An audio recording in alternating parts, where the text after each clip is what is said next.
Yeah. Hello, my friends, and welcome to Quartet. I'm John Petersen from the Arlington Institute, and we're coming to you from a very cold and kind of damp autumn day in Berkeley Springs, West Virginia. Uh, Fall has fallen here, and it's gotten quite chilly lately, but we're working our way through it, and we're happy to be here and be with you today as we get together to talk about some of the big things that are happening in the world today. I'm joined, as I always am, by Penny Kelly coming from Michigan. Hi, Penny. Hi, John. It's good to be here, and it's just as cold and miserable here. Yeah, I believe you. And how about Kingsley? How are things in England? Hello, John and Penny, everyone. Greetings from a very leafy UK, England. Here, autumn has fallen. Well, a couple of days ago, it was gorgeous, but it's it's getting engaging, I guess, more so here in the last couple of days.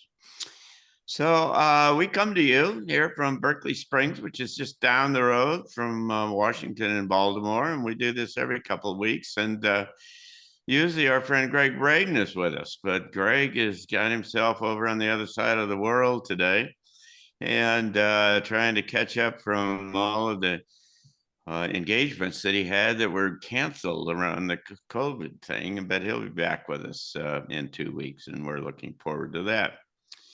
Well, it's time for our subject of the day. And we all, a number of weeks ago, we discussed smart dust and the whole idea of these small dust-like motes that were microcomputers, nanocomputers that had sensor systems on them and could be distributed all over the place, blown around, dropped from the sky, whatever it turned out to be. And they would sit there and they would network themselves kind of automatically and become a sensor system.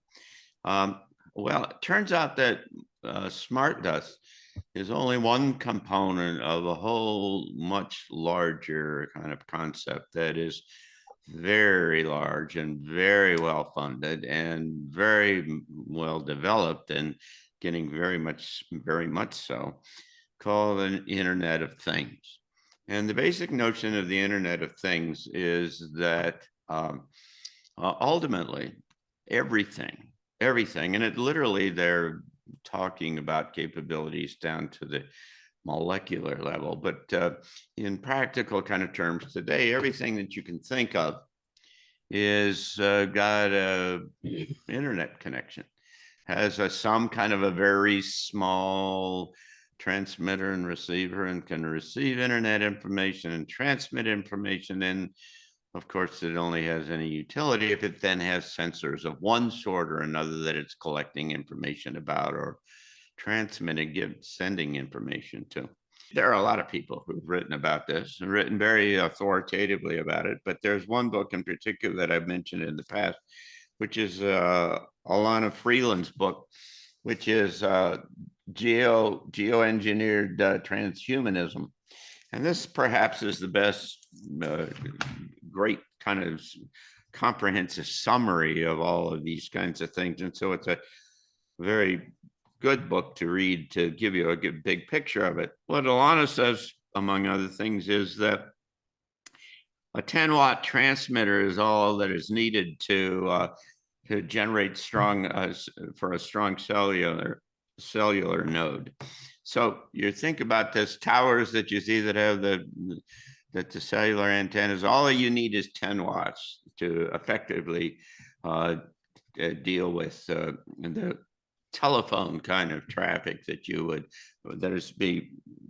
presumably this is what it's for. But as it turns out, the power levels of the transmitters on these towers are 20 to 60,000 kilowatts. And so they're really dramatically larger kind of power levels and energy production levels than is required for the basic kind of putative kind of functionality of the things, which is kind of telephone calls and general data sending. And so you have to ask yourself, so what is this all about? And what it turns out is that it is an integral part of one component of this larger notion of the chemtrails and a whole lot of other pieces, the smart dust we talked about and everything, that are all part of an integrated kind of plan that is intelligent, and that it has very small computers that are all tied to each other, that run all the way from way up into the atmosphere and down in through our bodies and everywhere. And it's all, and what they're working toward, when Ray Kurzweil says that by 2030 that all of our brains will be connected to the cloud, when he first started saying that 10 years ago, it was very hard for me, at least, to understand how that happened. But it's becoming increasingly clear with the kind of information that's coming forward that how that will happen and how the system is being put in place to make it happen. And so the David Petraeus, who was the CIA director back a number of years ago, was describing the Internet of Things, and he says 5G will penetrate material objects better, will become infrastructure intensive. So it will providing information by sharing frequencies with the intelligence services and the military and the entire planet, be it urban or rural. It will be hammered with radiation saturation. It's literally as they suggest here, the infrastructure for the new world order. I want to get your comments on all of this, but the question that I have is, it's easy to look at this and read about it, and a little bit like you said, Penny, about watching the movie about Fauci. I mean, you just kind of back away and say, God, what in the world can we do about that? There's nothing you can do. They've got this thing all wired up, and they've got all the money, and they've got the government, and the companies have dominated the FCC and whatever. And you say, what can you do? But that it forces us to start to ask these really fundamental questions that I alluded to earlier, and that is, how do we become something different that is not compelled and constrained and dominated by this direction of where this is all going? Because at one level, you certainly, I mean, this is a thing, it's on its way, it's moving. And the train has left the station, as they say. But as you look out a couple of years, and if you follow Martin Armstrong like I do, and we've talked about here before, and you say that by 2025, there's the beginning of a global civil war, you have to say to yourself, well, what could precipitate that? What could generate a global kind of uprising against by the population against governments? Well, this is the kind of thing, this Internet of Things and the implications and capabilities of it are the kind of things that if they ever kind of work their way into the general awareness of people, and particularly in the Western world, where we're not likely to kind of capitulate like they have in China to the social credit system and all of the monitoring that they have there, then maybe this is one of those kind of things that kind of becomes the basis for the disruption of the present kind of system. But in any case, the question is, so what do you do? How do you deal with this? And it's not kind of like passively deal with it, and it's not like attacking it, but how do you either defend against it or become something different? How do you move yourself into a different space to where you don't have to play in that space? When I first got the question, the Internet of Things, I started thinking about it, and my immediate reaction was, it isn't the Internet of Things that I have been focused on. It's the Internet of Bodies and the connectome. The connectome is an attempt to figure out the entire wiring diagram of the human brain in order to be able to what? Why are we figuring that out? What are we going to do with that? Well, that wiring diagram is the diagram of consciousness. We could say, oh, that'll be useful down the road. But if somebody with some, we'll say, an evil agenda gets a hold of that information and uses it, then, there may be no somewhere down the road for us because consciousness would be controlled. But what I see is that we're being driven toward what I'm going to call a technological senescence, which is that we are not needing to think about anything. We don't need to worry about anything. We don't need to decide anything. The Internet of Things will allow us to let go of everything and, just tap into the system. Another thing is we're being, you can't really talk about COVID too much, I don't think, without saying, what are all those circuits and antenna wiring doing in the human body? What is that about?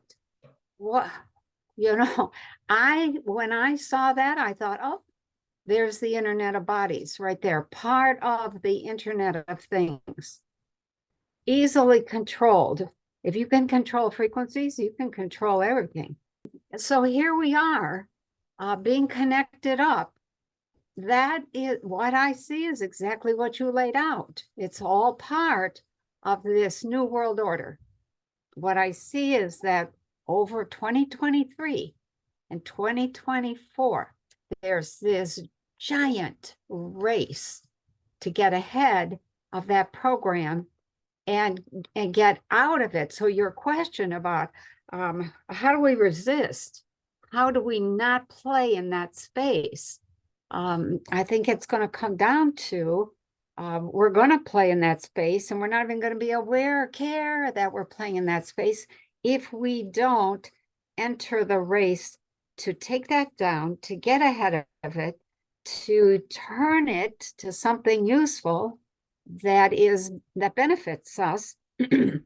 all that technology, I love technology, but not the kind of technology that's managed by people that have bad agendas. So the question is, as you say, John, this infrastructure has been rolled out gradually and being brought up. What can we do about it? And if we do nothing, then we are going to be just quietly slipped into this kind of electromagnetic prison.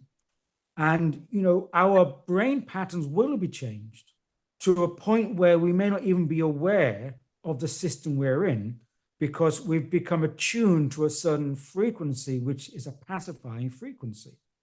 Now, if you think about it, the infrastructure that's being laid out can have so much benefit because it's outlining a decentralized infrastructure and network. But the energies and the consciousness which control it is a very centralized energy and consciousness. Now, the question is, can there be any type of tipping point whereby the infrastructure which is decentralized can be utilized for a decentralized network? Now, unfortunately, if humanity is left to its own devices, it's not looking so good at the moment. But of course, we don't know. We have to understand that we are existing in the belly of the beast. And sometimes that can be for a reason that the beast is not aware of. Just as the Trojan horse metaphor, when the soldiers lived inside the belly of the Trojan horse, you don't see it coming. Now, we've talked in the past on this program about, the coronal mass ejections. We've talked about the solar system entering the galactic sheet, the galactic rift. and how our solar system is going to receive a lot of incoming energy. Now, physically, if we see this in terms of, the physical events, if we get a burst of energy from the cosmos, it could blow a fuse, just like the Carrington event in 1859, and everything could, be a part of that. But on the other hand, if we consider this is a very resilient, versatile, decentralized network, if some energy burst came in, the question is, could it actually benefit humanity within this network? Rather than blowing a fuse, could it actually assist in an upshift in the human consciousness?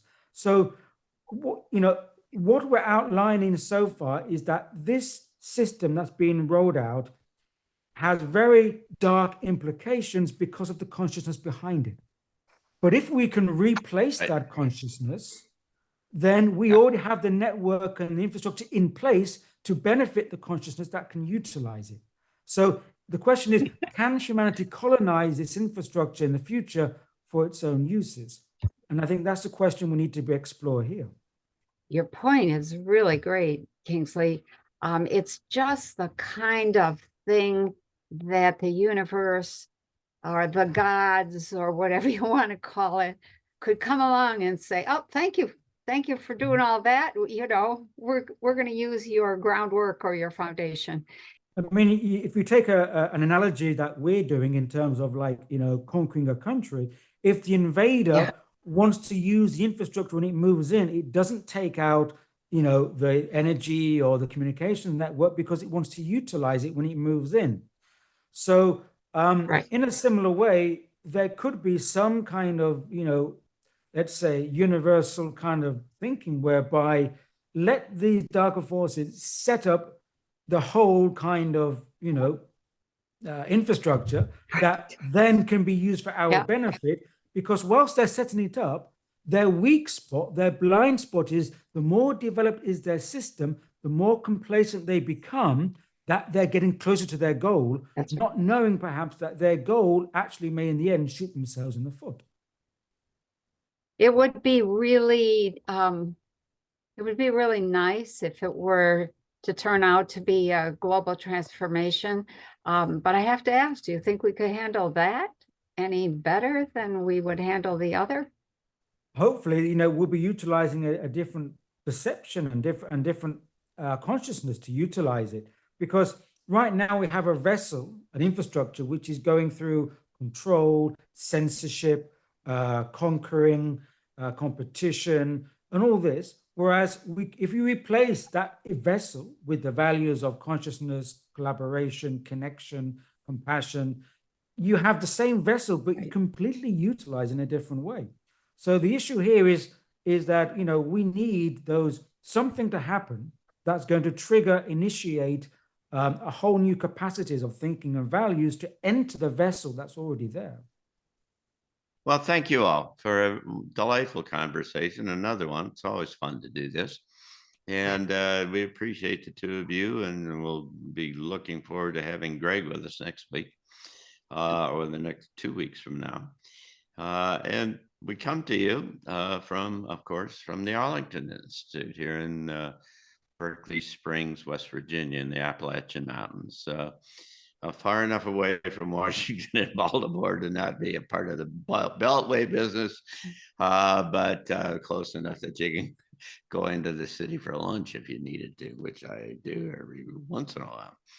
But and we encourage you all, those of you who are viewing this, to come out and be with us. Every month we do transition talks, which we have wonderful speakers to talk about some important aspect of all this big change. And it's a delightful time, and we have dinner together and everything, and we make a wonderful day of it. And it's also available by live stream, and you can find out all that information on transitiontalks.org, and we hope that you'll do that. So thanks so much, and I'll see you again in 2 weeks. Take care. Happy Halloween. Bye-bye. Thank you.